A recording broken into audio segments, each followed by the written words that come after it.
What's going on, good people? Kieron here. Skool here.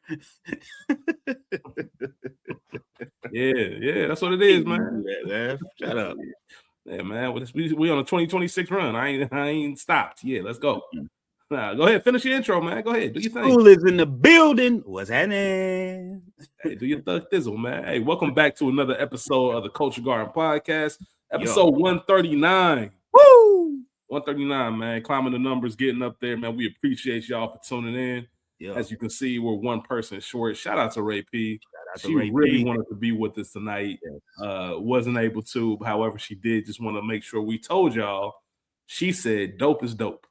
Dope is dope. Dope is dope, man." So we're definitely gonna miss her commentary, but Skool and myself will hold it down. Yo. In the meantime, we appreciate y'all for tuning in. Please remember to subscribe, like, share, tell a friend to tell a friend, the whole nine. Anybody who loves movies and not just movies, but we're a part of many different podcasts. You know, we already talked about Rachel and myself for We Got Y'all television podcast, which will be coming back next month. We'll have like a January recap because there's a lot of shows going on. Hijack, Tell Me Lies, Shrinking's coming back at the end of the month. The Pit is on, all types of stuff that we'll have one big conversation, just kind of talking about what we think. And then also we'll be covering Paradise as well as Cross. So those will be coming here very soon. They're on our YouTube page as well. So Culture Garden shares the YouTube page where We Got Y'all. So make sure you check that out. Skool, tell them about your pod, man. What you got going on? Man, I got a pod called Who the Fuck Asked You? It's very it's try to keep it debate oriented, but sometimes it's just top fives, man. We just keep it straight up with you. This week's episode features a bum. But, I fucks with him nonetheless, man. He's a good guy, man. We debate the top 5 saddest movie TV deaths of all time. Saddest, not shocking, none of that other shit. Just sad movie deaths. So check that out. Spoiler alert. So go with caution. Yeah, man. If it wasn't for me, Skool wouldn't have told y'all no spoiler. He rolled his eyes when I told y'all, man. So y'all should know better. But hey, man, that's what I get for trying to help. That's a spoiler in itself. Nah, that's fair. That's fair. That's a good point. I'm weak. Not only that, if you are a fan of Breaking Bad, no more half measures. Myself, my dog Maurice, he's been on here before, as well as Spike Lee, the legend. We're doing No More Half Measures, which is a Breaking Bad podcast, scene by scene, incredible commentary. Please check us out. All of these links are going to be in the bio on our Instagram page. Just check it out. And we've done Sopranos as well, the same 3. So we finished the Sopranos series. So if you want to rewatch the show, they have a podcast to listen to it. Once again, telling you a lot of great stuff. We had James Gandolfini, who played Vito.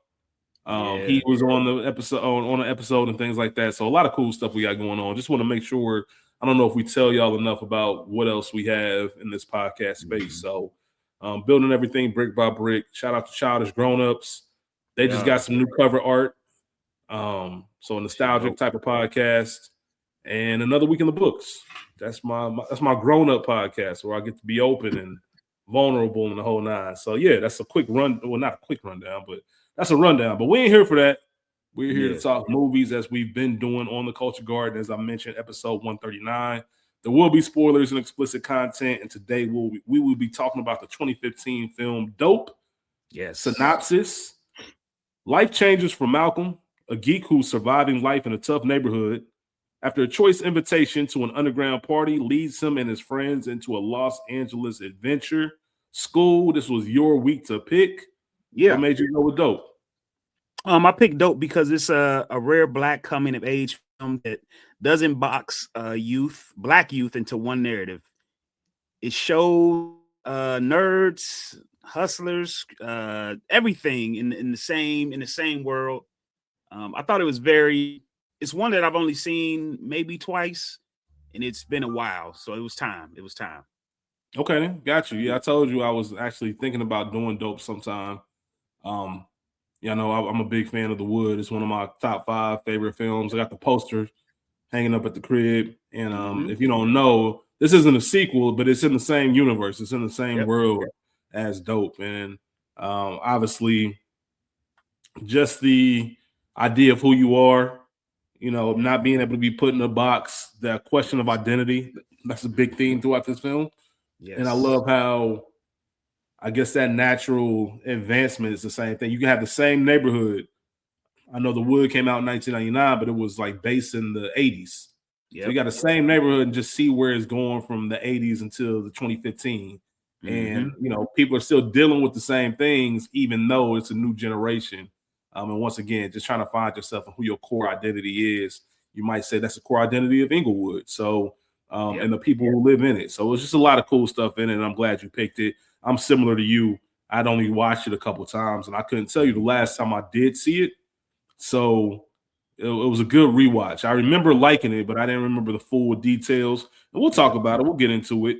As far as the stats go, it was released in theaters June 19th, 2015. Directed and written by Rick Famuyiwa. He directed The Wood, as I mentioned. Brown Sugar, Our Family Wedding. We talked about both of those films on the pod. One of Rachel's favorite docuseries, They Call Me Magic. She'll understand what I mean when I say that. Inside joke. Shout out to Magic Johnson.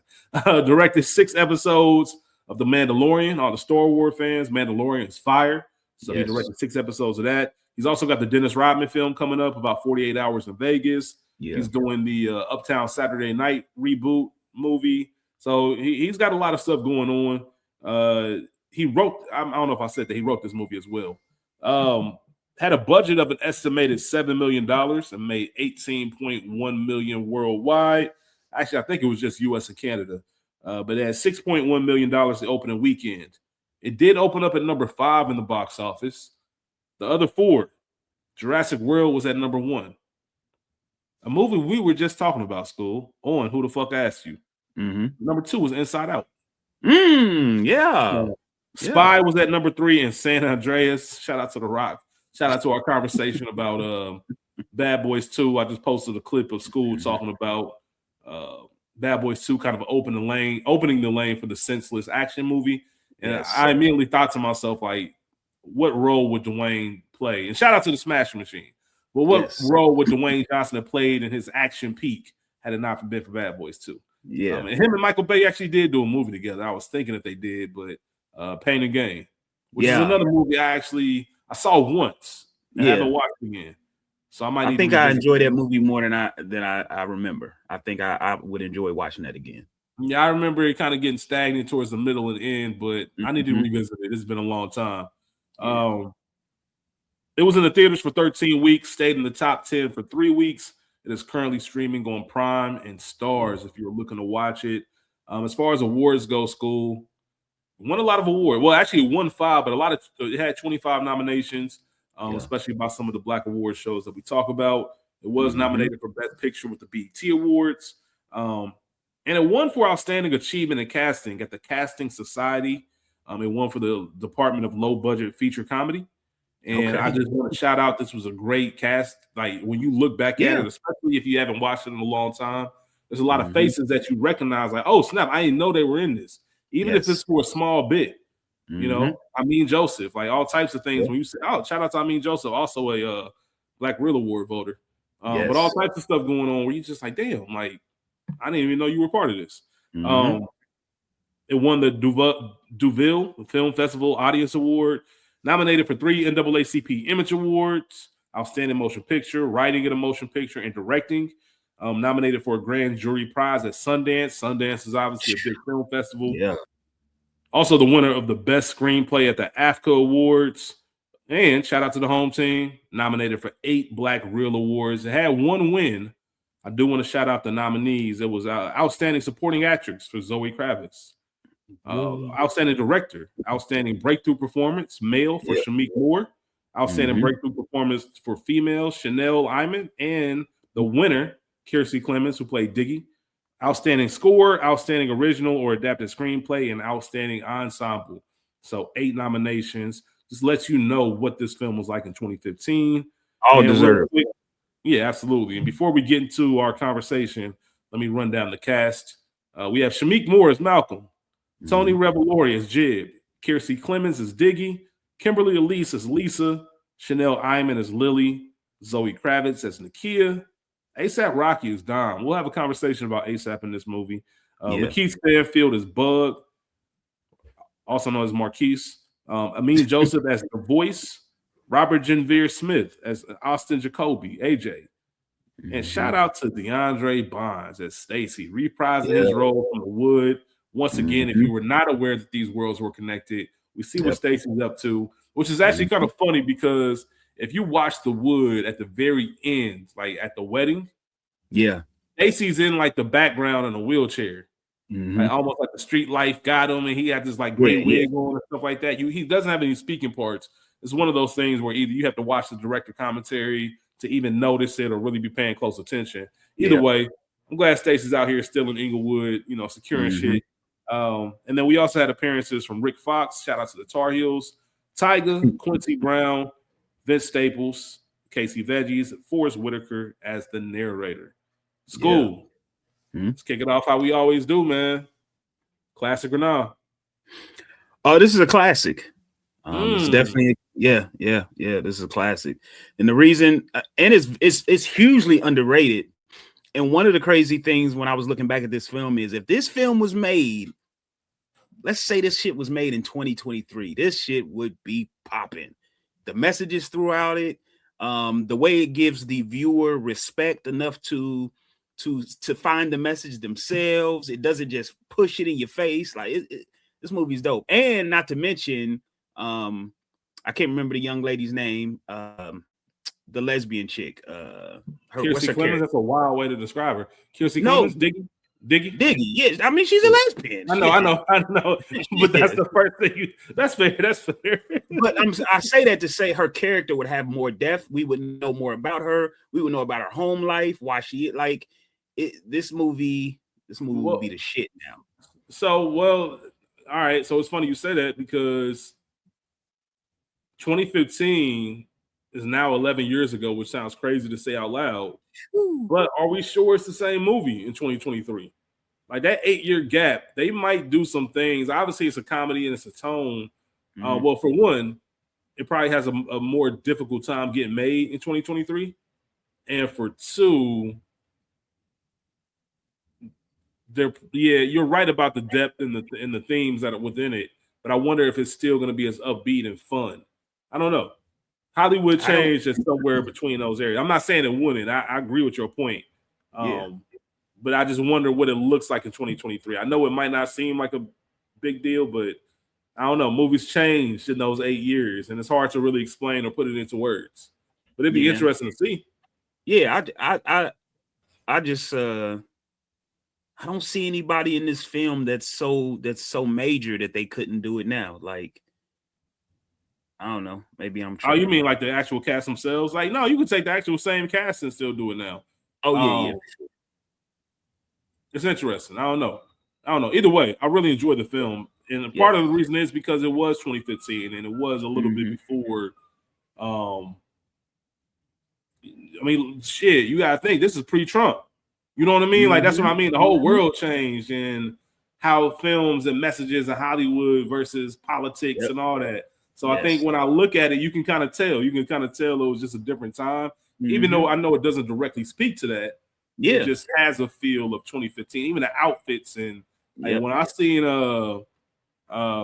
Marquise, who was bullying, you see his fit and the shoes and the socks. I'm like, man, that screams 2012, 2013. You know, the hoop shoes, the KDs with the Nike socks and all stuff, like LeBron's with the socks. The jeans, like I don't know, man. It was just one of those times. So even some of the verbiage that you can't say 10 years later, you can't say some of that shit they were saying. That's what I'm saying. It's a different. I still think it gets the point across, but it's very interesting. I'm going to say it is a very, very, very, very good movie. It is underrated, as you mentioned. I don't think I'm giving it classic, and the only reason is because I'll tell you about. The first half of this movie, in my opinion, is flawless. The second half, it gets a little wonky. Like after we get to the burger scene, and as funny as that is, might be my favorite scene in the movie. Quincy was just hilarious in that. Yeah. But I think after that, once you get to the second plot of I have to sell this dope now, then it turns almost what you mentioned last week with Bad Boys 2. It turns into, all right, turn off your brain for a second film. Yeah. So I think the first part was, okay, even though this is wild, I'm very interested in seeing what this is like. I had no interest in seeing them sell it. I was pleased with the ending, but that there was a 35, 40-minute gap, I think, in this movie where I was just like, eh. And I think that's what's stopping me from calling it classic, but I love everything else about it. I don't want that to diminish how much I actually love this film. And I don't know if you know this, Skool, this is rated higher than The Wood, which is crazy to me. That'll never like be the case with me. But yeah, I think that just goes to show what the new generation thinks about this. Is their version of The Wood in a sense, especially when the rock star geek black kid became more normal, because it wasn't really that normal when we were growing up. They were around, but it wasn't cool to be. Now, like Malcolms are cool now. We even saw that in was it 21 Jump Street or 22? 21 Jump Street. Remember when they went back to school and then they realized, like, oh, I thought when I was in school, the one arm was cool. Now everybody wearing the two straps. Like, you know what I'm saying? So they didn't know how to. The nerd was a cool kid and the jock was the nerd. So it's funny how all that's transpired and changed over the years. But man, I don't know if I can call it a classic, man. I'm open to the conversation. Yeah. And it sounded like you were going to say something.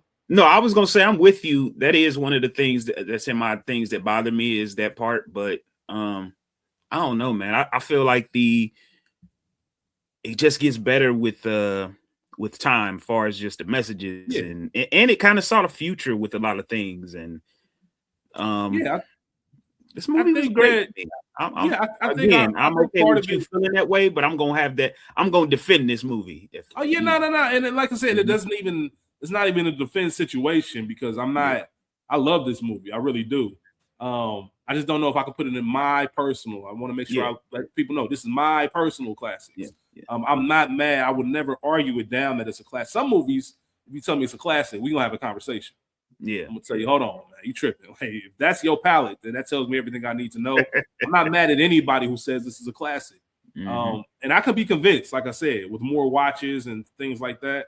It's a very enjoyable film and one that I'm glad we got to revisit, and one that I'll make sure I keep in the rotation. And it made me want to watch The Wood. Like it made me want to go back and watch that again. So shout out to LA. LA films, we've done a few.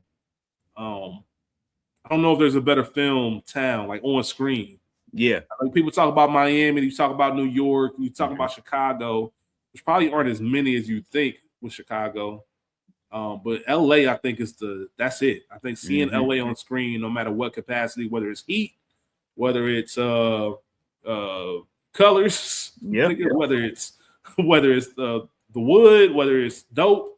I think LA is probably the crown. I love to hear from other people if you think a different city takes that award. Boston's a good city as well. Boston has a good, when you think about the town and Good Will Hunting and Departed. So, I don't know. Either way, not too much on the origin. It was just one of those films that came and everybody loved it. It hit the festival circuit. I mentioned it went to Sundance and went to Cannes. Credited as one of the first films to mention Bitcoin. That was one of the things I looked up right away when I was like, hold up. What year did this come out? They talking about Bitcoin? And Bitcoin is now very prevalent. And even then, it was way above the curve. I'm sure people might have thought it was made up if you didn't know any better. When they said it in the movie, like, what? Money about to be going on Bitcoin. Like, this ain't nothing. Because I don't remember when the Bitcoin conversation started. But, it after it made its Sundance debut, there were offers from at least 6 different production companies. Including A24, which you know who A24 is. They make a lot of good movies. More of an art house type of. Speaking of, did you watch that? Did you watch that second episode of the? Yeah, you did. The studio. They mentioned A24 in there. But Open Roads actually bought it. They distributed it domestically, and Sony distributed the movie internationally.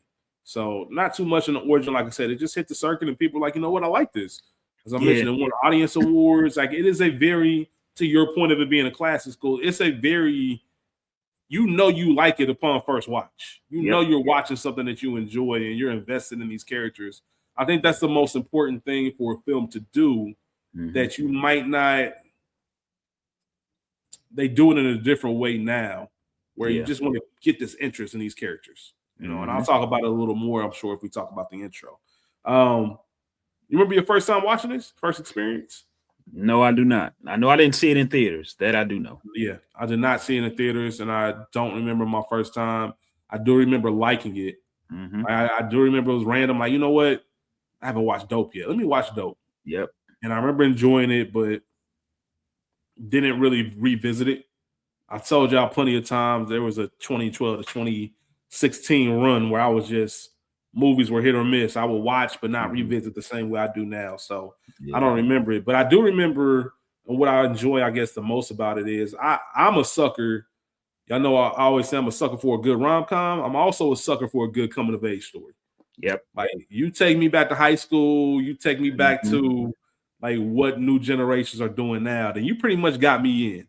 And as you said, the message is cool. It focused on identities. It focused on making sure we're not a big monolith.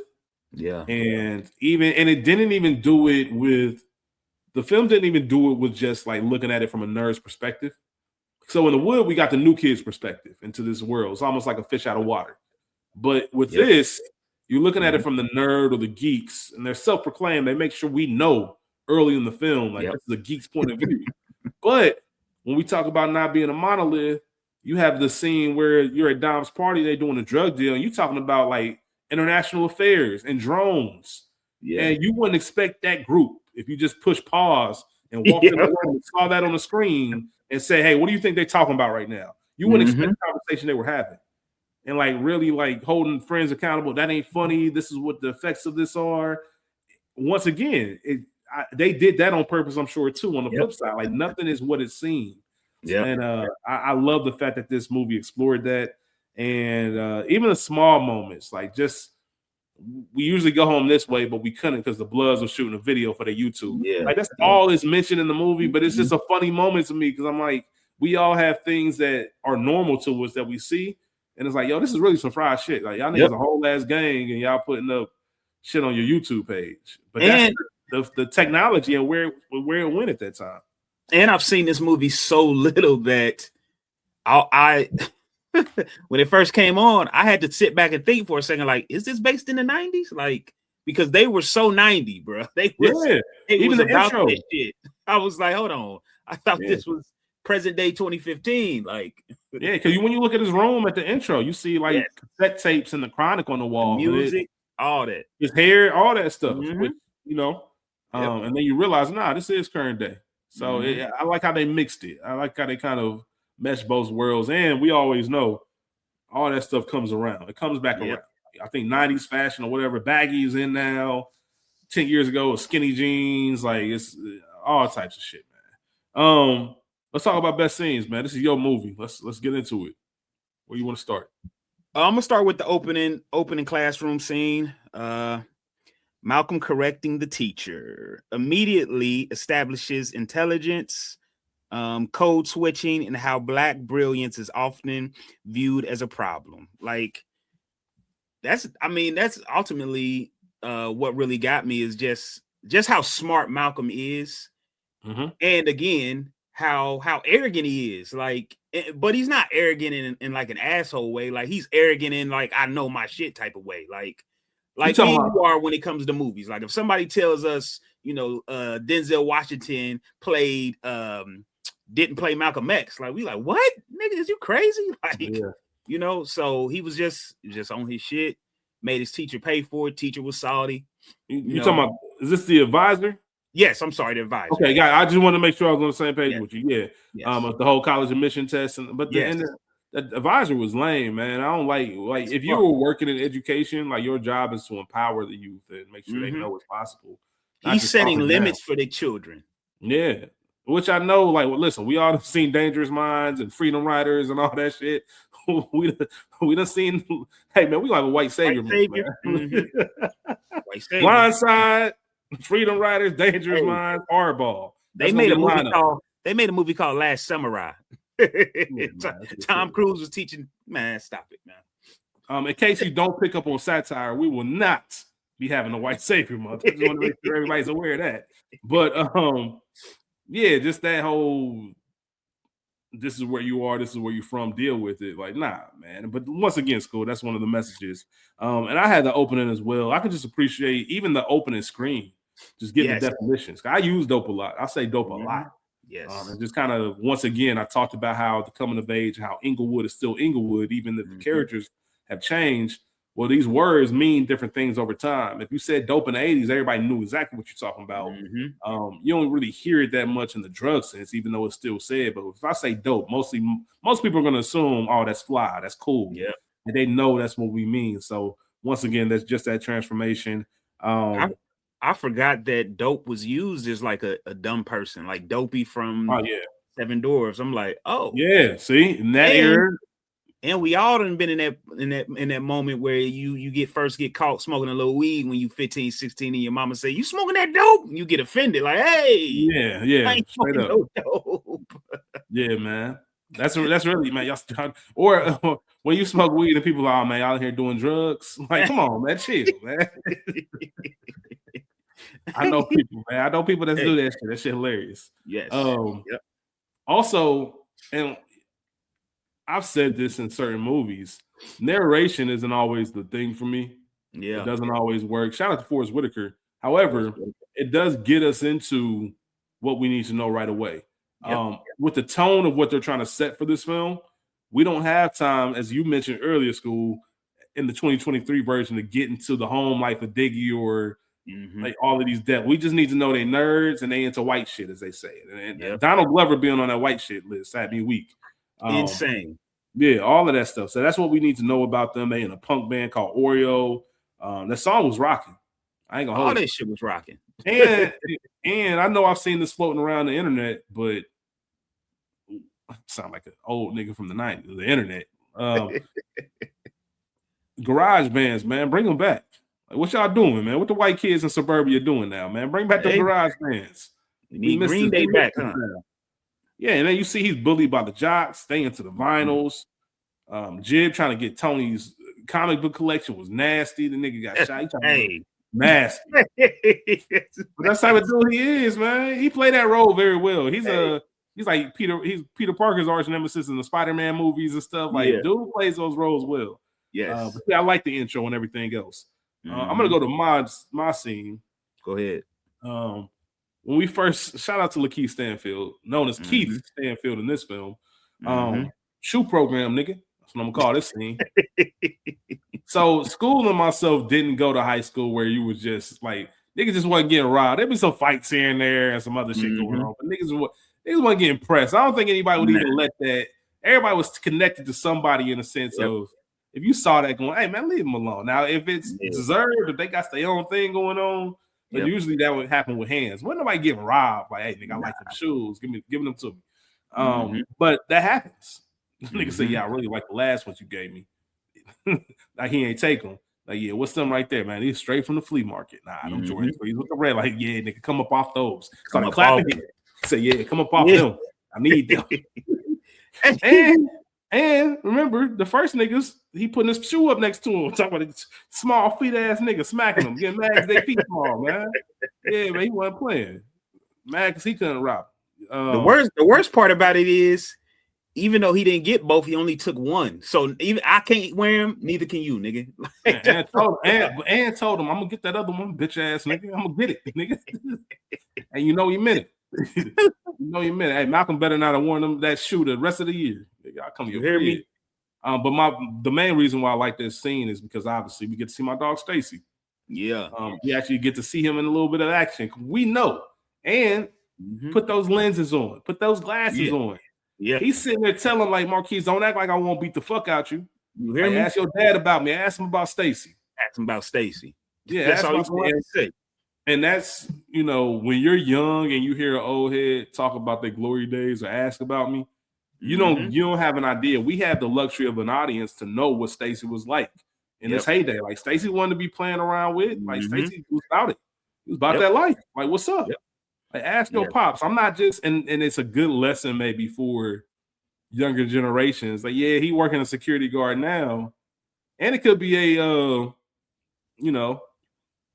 just a reminder of how life can go. Yeah, If you don't have a plan or direction, like these streets ain't gonna get you. They might be getting you work security. And yeah, Stacey was a bad boy, but now you're a security officer. And all you can do is live on your older dreams while you have somebody like Malcolm that's like, nah, I want to get out of here and reach my full potential. And it's two sides of the street. Nobody's saying Stacey's doing bad, but I'm sure Stacey never thought about applying to Harvard or doing anything like that. Yeah. So it could be a cautious tale for both, but came up with your daddy, nigga. See what's what around. He says, let's see what's what around this motherfucker. Shout out to Stacey, man. And I like the it goes back to show Malcolm's just his brilliance, his quick thinking. He knew as long as if I can get a 2-foot head start, I'm good because I can make it to the. And he knows Stacey fuck with him because we see later he walking in with the dope, and Stacey just like, this shit broken because ain't no way he coming in here with something. You know what it is when you work a job like that or work in a school in general, you appreciate the people that don't give you headaches. Yes. You know what I mean? Yep. Even if I don't know your name, I know when I see you, at least I ain't got to work. Like you good. I ain't got to worry about you, man. It's everybody else. So, yeah, that's a great point. What's your next scene? Meet and Dom at the party. You got anything for that? Meet and Dom in general. So I want to talk about that real quick. So yeah. Let's have an ASAP conversation real quick. Yes, sir. Is ASAP a good actor, or is he good in these roles? Because you think Highest to Lowest, he kind of plays the same role. This he plays the same role. Like he's entertaining. I don't think anybody can take that away. But do you think he could he transition full time into acting and really get good at it?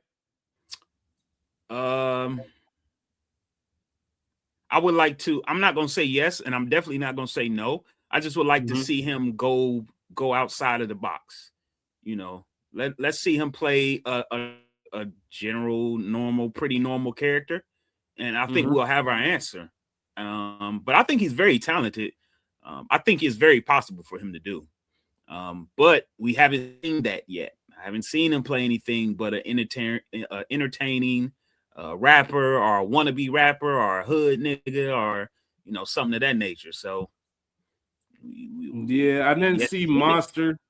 I know he was in Monster. I'm not even sure how big of a role it was. When I'm looking through his filmography right now, and I'm with you, like there's nothing that stands out. I'm like, damn, did I forget something? Did I miss something about what he does? But he was good in his role. He was very good as Dom. And once again, showing that different side of he was Dominique, and we all know that person that was, straight and narrow until something happened, and now they gone. They in the streets. They don't come to school no more.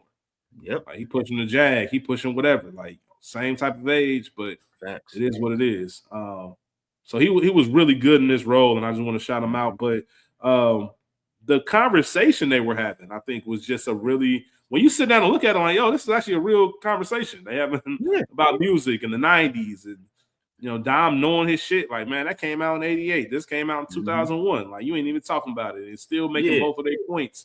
I thought that was cool. Send him on an errand to fetch some trim. Yeah, man. Right now, we got to set this tier.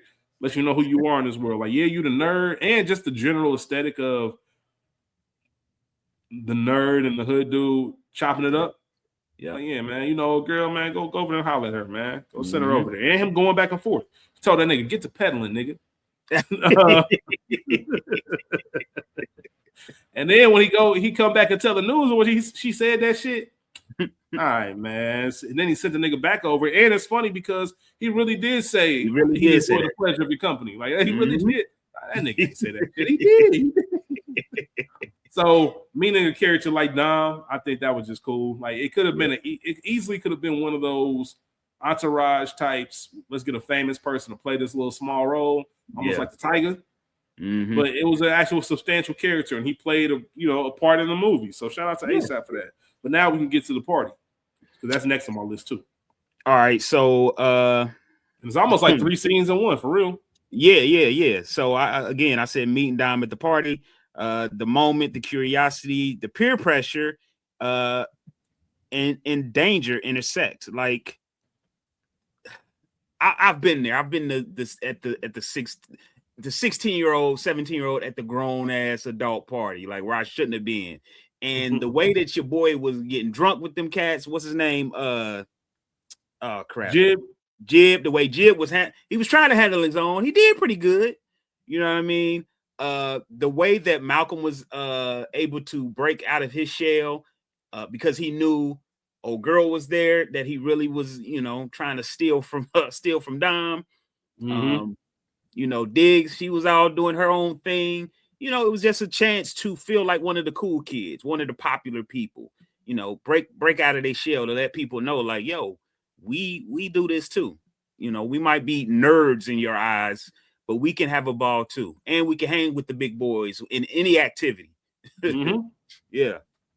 Absolutely, man. I'm with you on that. Like I said, like 3 seasons in one, where first you have it where they can't get in. Told them niggas, like, man, go to Baskin Robbins, man. They open. And, I feel it, because when you're young, you don't know any better. Like, you just walking in like everything's sweet. Like, bro, first of all, y'all look young. Second of all, where's your ID? Yeah. And then nothing motivates a man more than the girl he likes. Not just seeing her, but her giving her some attention. You coming in, that's all he needs. What? Yep. She asked if I was coming in. Hell yeah, I'm coming in. I'm finding a way. Was that Lou? No. Oh, okay. I thought it was at first too. It's funny because he's been in some stuff. Did you ever see the new House Party? Like the one that came out a couple years ago? I saw it because you told me. He was one of the full force niggas in that. Okay. Because I thought he was also in the Superfly, wasn't he? The newer Superfly. All right, man. We ain't talking about Superfly. I almost picked that. Yeah, man. We will. We'll talk about it for some comedy. But no, it wasn't Lou, but he does kind of look like him. Yeah. But he found another entry, and the promoter was hating. And that's when we get into one of my favorite conversations. When Dom said, let him in, he was like, man, I can't leave my, I can't lose my liquor license. Dom gave him a lesson on slippery slopes. Told him, the funny thing about that whole scene to me was that Dom was being a gentleman about it. Shout out to Marlo. He was being a gentleman about it. He told him, man, like, I don't mind having this conversation with you. And I enjoy the thoughtful exchange of ideas, but I can't have you back talking me in front of my niggas with at least fucking you up. I got to at least fuck you up. Yep. All right, that's just, once that happens, any nigga think they can come up to me and back talk me, and that starts a slippery slope. So I thought all of that was dope. And the nigga told him, he said, you don't have to do that. He said, I kind of do, though. I kind of do. Hey, man. And it must be to be the leader of a gang or whatever, because all that nigga had to do was punch that nigga. Everybody else jumped on him, and come on, y'all, let's go. Like, come on. All I gotta do is set the tone, man. Yeah, all I gotta do is say go, press the button, and that's it. Get my hands dirty a little bit, but I ain't gotta do too much. It's my birthday. He told him, man, it's my birthday, man. I don't want to beat you up, but shit, I got to. But most importantly, with this scene, as I mentioned, you go from 1, 2, 3. But it's the engine that drives this movie going forward. You're about 20 minutes into the film at this point, and all right now is that you're hanging out with some geeks. Like, you don't really know what you're trying to do. You just watching them try to get to college. Like, what's going on? And this is the engine. Like this robbery, this drug deal going bad, the feds coming in or the police. Like, this is what sets up the next 40, 50 minutes, some of the best part of the movie, in my opinion. And not only that, we get Malcolm, who was actually, I guess, has more bravado than you would think a character like him would. Like, he's not, most characters, you see them being shy with their crutch. He walked up and was like, nah, hold on, man. You asked me if I was coming in, I came in. Now you said something about a dance. And as soon as he does, here comes Dom.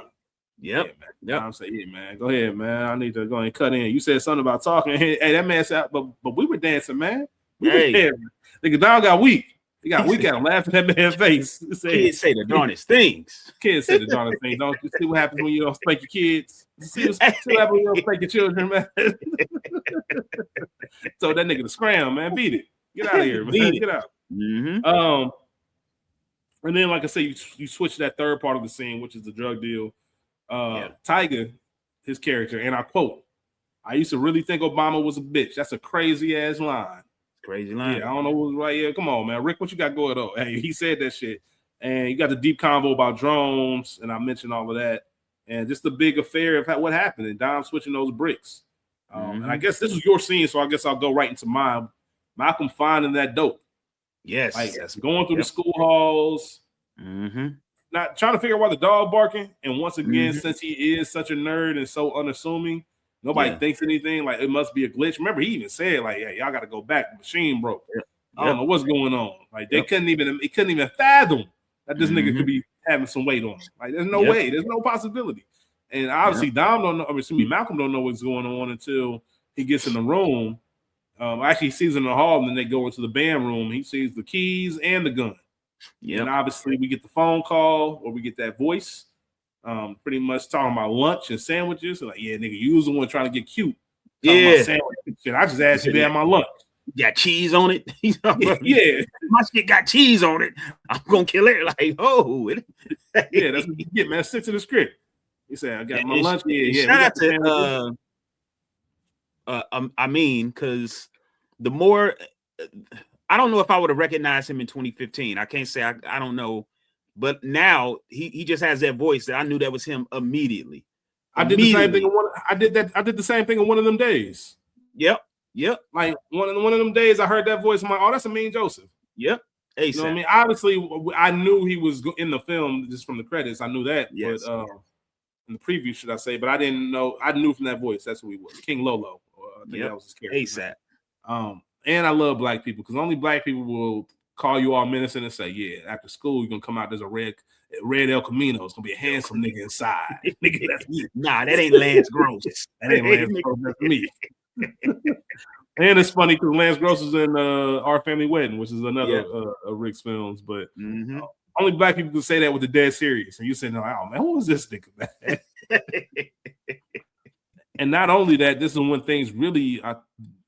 The film had a lot of twists, had a lot of stuff going on.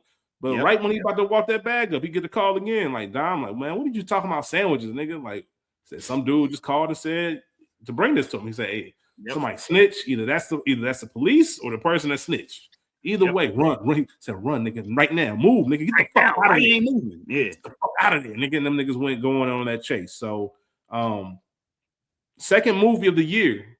I just want to point this out. I noticed this. This is the second movie that came out in 2015 that had a member of the Bloods stopping a bus and pulling a gun out. Obviously straight out of Compton. because another point about that is Lakeith Stanfield. Remember, he played Snoop in Straight Outta Compton. That was my first time, I think, seeing him. Yeah, and Snoop was a Crip, obviously, and then he played a Blood in this movie. So he played a Crip and a Blood in the same year. 2015 was magic, man. The pre-Trump years, man. What's your next scene, my brother? I was just gonna say too. I agree with you. This is definitely the turning point of the movie. I think this is when all the innocence dies here. You know, they ain't innocent no more. I go until kind of the movie Malcolm selling drugs. So if you got anything before that, we can get into that. Yeah. I got it pulling up to AJ's house for sure. Yes. So one thing, and they don't really, I guess, go into detail about it, but kind of going with the thing we've been discussing. When you live in that environment, you know, Forrest Whitaker did the narration and talked about the bottoms. They even made a joke. It wasn't a joke, but Jib even mentioned, "Let's take it to the police." And Malcolm was like, "Take a bag of dope and the gun to the police, and then what?" That's an easy solve for the police. They ain't even about to go looking. Yeah, and I'm snitching on Dom, so I know it's up. I can't. We don't have the same rules and regulations, bro. I am low key kind of stuck with this dope. Like I got to figure out what to do with it. I can't just turn it into lost and found. Like I'm responsible for this. Otherwise, heads is gonna roll. So you know, and I think the scene earlier in the movie when they talked about sometimes a bad day could mean accidentally getting shot in this area. Like, you know what I mean? So you got to think, I'm in it. I can't just walk away.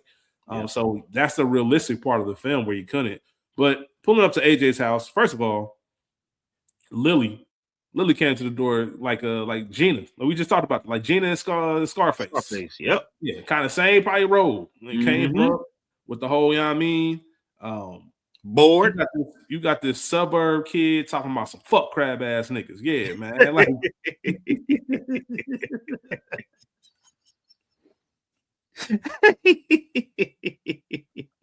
I don't know if you paid attention to this school, but if you look at that scene again, anybody out there watching, if you look at that scene again, Kiersey Clemens, who plays Diggy, once he did that shit, you could tell it wasn't scripted. Yeah, she immediately did what they used to do in Martin, man. She turned her head like you can see her smiling, trying to hold that laugh. This nigga Quincy played this role to a T, man. Yeah. Then they had the conversation, you know, he talking about burial. With his rhymes, and like burial, what's that? The whole seas and bloods. Yeah. You watch Insecure, you know about Thug Yoda, that whole thing. And then they question, they once again kind of exposing that you ain't really about that life. Because damn, like, wouldn't you say it on all the seas? Like, damn, you saying crab? You ain't. Why your brain ain't telling you to do that? Like, and here crab kind of smooth. You feel me? We the nerds, but we kind of figure out what you trying to do. We talking about I gotta rep my set. Like, look at Ladera ain't got no set. Yeah. Like, so I know if Rachel was here, she would like reiterate that point. Yeah. We all know niggas who ain't from the hood want to be from the hood so bad. Yes, they want to. And it reminded me of a Nunu in ATL. Oh, yes. Like, you know, my dad from the bottom. It's like I'm from Detroit. My dad is like, my man's was in here like, my pops, my uncle, man, we from the bottom, nigga. My heart's there, my body's just here. Like, what? You drive a Maserati, man. Shut up. Hey, yeah. Yes. But yeah, man, and then the housekeeper got weak when he asked her to go to Inglewood, laughing at that nigga face, man. Yeah. And they ended up going to the thing, and obviously Malcolm staying because he wanted to see Lily. The Lily scene and all that, I'm not really gonna get into, but the last couple things before I get to your point, the burger joint, just because once again, you got somebody who's not about that life playing into it, man. We got a problem, blood. The fuck you even like? Yeah, you got me supposed to have my lunch. What the fuck you even talking about, nigga? He got yoked up. He got yoked up. That nigga pulled out the strap. Like the film made it to where you thought that, maybe you ain't just some suburb kid. Maybe you want to took it all. He pulled out the strap on that nigga. First of all, you don't even know me, so let me tell you what's about to happen. He say you don't even know me. Let me tell you what's going down. We're gonna order our food. And then you can order your lunch or whatever the fuck else. And then we're going to push it. And then the way they shot this scene, because they got the cutaways going back to the house. When you see them driving, Lily and Malcolm, you see, I forget his name, but Quincy's character rolling in that Maserati. You think like, oh shit. Yeah. The cops on him, maybe he really was about that. But then you get to see, like, nah, that nigga got punched and shot himself, bicycled himself, should have robbed himself, nigga. Hey, man, that shit was hilarious. And I love the fact that when they was trying to leave Jib, they going out the window, that nigga still got them chili cheese. Still got the snacks. Got to get the food. Man. Still got to get the food. Especially all this can't be for vain. We can't do this for not. Like, now, I do hate that when them niggas came in shooting. This is what we came for. Facts. I do hate when them niggas came in shooting. They was saying rolling 60s. I was like, oh, bad. Oh, that was earlier in the movie when the dude, they shot the kid in the Game Boy. Okay, yeah. That part, man. That shit had me like, man, come on, man. Yeah, man. They was over the top. They was over the top with it. But I just want to shout out the news interview. Yeah. R.I.P. Ricky Harris. Ricky Harris, man. R.I.P. Ricky Harris. Because nothing better than like real black people just being on the news. Whether it's over the top or simple. Yeah. One of my recent ones was the dude, I forget what city they were in, but it was all snow type, all types of snow on the ground. He had his coffee with no coat. Like, I'm from New York City. This ain't nothing. You know what I mean? That's what we do. Like, this is when you see a real nigga on TV, man, he gonna get his chance to go off. Yep. And that's exactly what happened, man. Like, I'm here at the $7 drinking my vanilla chai latte, eating me some pound cake, because niggas don't eat scones, right? Yeah. With all of it. And this is how, like, you knew he was just in the flow of things. I could imagine seeing this. He's like, when all of a sudden this crazy little naked hoe came over to the squad and took a piss right there. He's like, how am I supposed to eat my pound cake after witnessing something like that? Like, that's a real, bruh. Yeah. Hilarious, man. Just for a little small scene. And then lastly, Biggie slapping William for saying nigga, because, of course, they almost, they did that too much. Once again, when we talk about differences between this 2015 and 2023, does this nigga, like, the we all are aware that there is an admiration and a desire to say the forbidden word. Like, so white people want to say nigga. You know, the dialogue happens. You know, I'm sure they got black friends, so they ask if they can have permission, all types of shit, right? And we see that happening in this film. They just overdid it, in my opinion. Maybe I'm the grumpy old man. Maybe if I was the age of these students, it wouldn't be a big deal because that's what was really going on. As we see hip hop get older, like maybe that's what I'm sure. I don't know. I don't hang out with young kids, but I'm sure they ain't out here letting white kids say nigga. But this was a real thing that I seen even when I was in college with white kids. Like I remember this dude, he was saying, "Yeah, I ain't gonna lie. When a rap song comes on, I would never say it like just because or around you. But if I'm in my car and I'm like, hey, bro, go on somewhere with that, man. I ain't trying to get that. So yeah, it's a real thing, but y'all overdid it. They almost overdid it to the point where it was funny. Like I think that I agree 110%. I think that if you was to do this movie today, I think Diggy actually gives him a legit answer. You know what I mean? That's how you turn that around. Like she really tells him what's up. Like I'm surprised Malcolm didn't. That's one of those moments in the movie that did shock me. I thought Malcolm would have a good comeback. Like, look, bro, this the bottom line. You know what I mean? Like in sudden, like, you know what I think it is. I'm sorry for cutting you off. No, you know what I think it is. I think that when you from certain areas, I think you got more stuff to worry about than like, you want to say something, but I think that's why, you know, when the whole Fat Joe conversation comes up, like he's been doing it for so long that it's too, and that's the whole, when we talk about slippery slopes, that's why I like Diggy slapping fire out that nigga, because had that not been checked, now it keeps going on, and which is part of the reason why I didn't like the trope in the film, because you got the right response when Diggy slapped him. But now you're keeping it going on and you saying nigga, we seeing you talking to other white people saying nigga. Like, oh, okay, we get it. Like I said, they almost overplayed it to the point where it was comical. Like, all right, man, y'all niggas going too far. And that's the problem is, okay, you got him to stop saying it in front of us. I want him to stop saying that shit, period, though. Yeah, because it was just like, all right, man. But once again, that was just one of them things. And then my fault. What did you say? You had what was your scene? Just Malcolm selling drugs online as Dom. Yeah. So I just was talking about the intelligence factor. The intelligence turned into survival hustle meets nerd logic. Like that's some, bro. You just got to be so smart to sell drugs online. Like, and not only that, to leave no fingerprints, as they say. Like, and I couldn't imagine having, you know, the white boy was saying nigga, whatever, but that nigga was brilliant. Like, he broke into USC's firewall and was able to graduate. Like, come on, bro. Like, and I feel like in California, New York, Miami, certain cities is where you meet people like that. Like, that are just beyond brilliant. They don't have to study. They don't have to. He stayed in his dorm room all day getting hot and still aced the SATs and still got into USC. Then when he didn't want to do shit there, he went ahead and just broke into their system and gave everybody A's. Like, that's crazy. That's crazy. Some genius people out here that just good at certain things, and it's you know, the whole scheme. I had it down as the ending, pretty much. Even if you want to include the Padel scene with the you real or fake, that little silly shit, passing the test. But all of it just about Malcolm finding his way.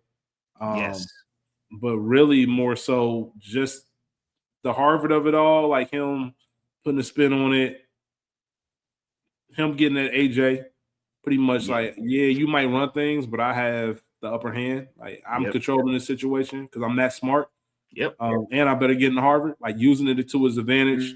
Even Six Flags, like being able to go to Six Flags, like it wasn't a problem. I missed going to Six Flags the next day. So, you know, I don't know how old she was supposed to be or what that situation was, but obviously you can tell they was around, and maybe she graduated last year or something like that. I don't know, or not graduate because she was trying to get her GED. Yeah, as much shit as she gave MJ, she bet not be on no bullshit. Hey, man. This is movie character, man. Hey, you suck. And just defining who you are, obviously the ending before they started playing in the band. like making your definition. You know, if I was white, would you even have to ask that? Like, I know they Absolutely. wanted to make sure you got the message and all that. Yes. So it was a cool ending. I just, like I said, my biggest thing with this film, which I really don't have a ton of complaints, is more so the best part of it was the beginning. Like, it didn't, it tailed off at the end. Even though it still made sense, it still wrapped up perfectly. That's just my personal opinion. But yeah. Best quotes. What you got? Ooh, let me see what I got for best quotes. I went into Sing Stiller. You go first because I gotta find them. Oh, here we go. When we first meet, go ahead.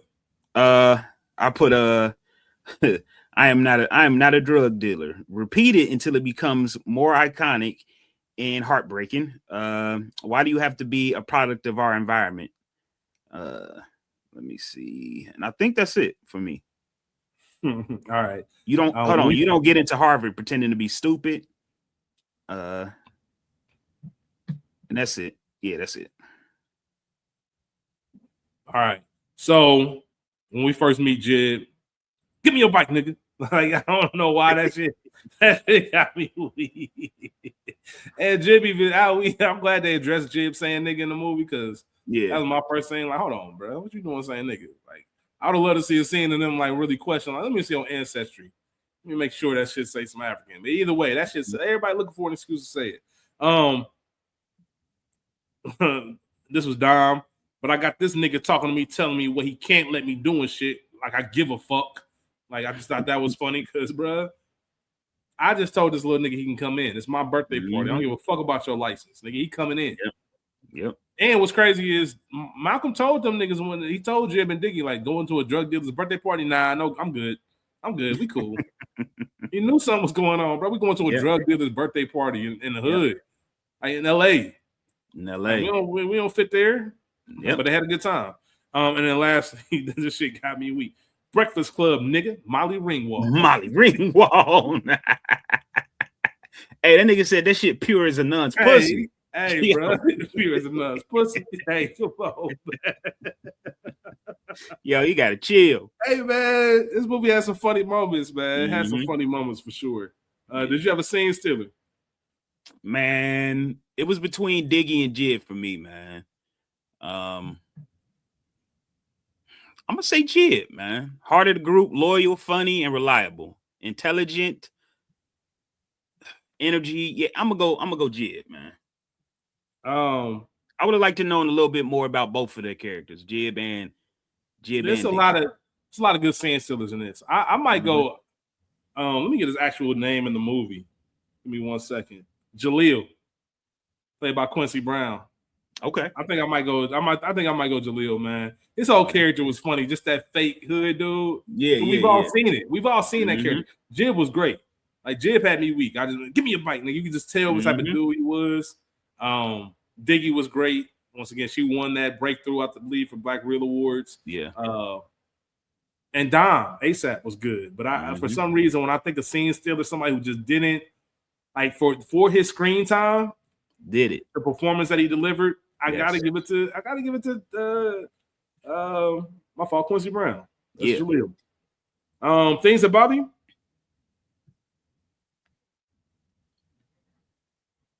What was it? Sorry. Things that bother you? I did have a list. Let me see. What you got first, man? Shamik's wig. Man, you wasn't a fan of it. And then it worked, don't get me wrong, but it was noticeable. And then also just we talked about it, the whole nigga spiel. Yeah. Like, all right, man, we get it. Y'all chill on that. So yeah. Mine is the drug scene. Too clearly, it's too clean. Like it should have. I don't know. It would have been some type of repercussions. Not having Diggy's backstory. She deserved more depth. And some adults in this movie feel like obstacles, not people. Parents and teachers lack complexity. I definitely think that. I think that, when it comes to the adults, I know this is a coming of age movie, but there's really no adults in this film. I don't know, like that you fear in a sense, like House Party. The obstacle was Pops. Like there is nothing. Yeah, you just different era. Yeah. Single mom driving a bus, like don't know my dad, like same story, single parent, but I think it's just that era. Like when they talk about, you can be outside all day and the neighborhood looked after the kids. I think that was just a difference, but that's a good point. That's a good point. And another one that I had is Malcolm's friends, Jib and Diggy. They kind of take a back seat at the end of the movie, like they just go, like they just gone. So yeah, that's it. Like I said, the ending of the movie, like the second half, just isn't the best to me. Any actors from The Wire? Nope. Wouldn't let that happen to me. Anything? Nah. All right. As far as trivia goes, ASAP was actually dating Chanel Iman at the time. It was helping her read some lines, and that's how he ended up auditioning for the film. So this was his first film, I believe. All the weed in the movie was real, according to Tony Revolori. Said all of it was real. And as I mentioned before, one of the first films mentioning Bitcoin and cryptocurrency. And that is pretty much it as far as what we have. Also, weird Spider-Man superhero connection. So Diggy, Jib, and Malcolm all have been in superhero movies. Jib and Malcolm both being a part of the Spider-Man franchise. As I mentioned, not the Tobey Maguire, but the Tom Holland Spider-Man's. Jib is like his Peter Parker's nemesis. It's like a school nemesis. And then obviously Shamik Moore does the animated series of Miles Morales, which are great movies, by the way. Yes, classic. Great movies. I want to make sure I shout those out. So, yeah. And we get to the end of the film where we get to rate it. Skool, the average viewer, rates the film 7.2 out of 10. Too high, too low, just right. I'm going to go just right. Yeah, 7.2 is just right to me. Are you giving it a rose, garden, or the whole bouquet? I'm giving it the garden. I like that. I said the whole bouquet. Rose, bouquet, or the whole damn garden. That's what I meant. Bouquet. No, you're giving them the garden, right? That's the biggest one. Hold on. Rose. Say it again. Rose, bouquet, and the whole garden. Oh, the garden. Yeah, okay. Gotcha. I'm giving it a bouquet. So that's it for me. And that's it for the episode. So we appreciate y'all tuning in. Yes. Thank you. As I mentioned, check out the link tree in our Instagram page. A lot of other content that we have. Please remember shout out to Ray P. Shout out to Ray P, of course, always. Yep. We appreciate y'all, man. We'll see y'all next week. Y'all be cool. How y'all be cool? Peace. We out. Next time I'm going to say y'all.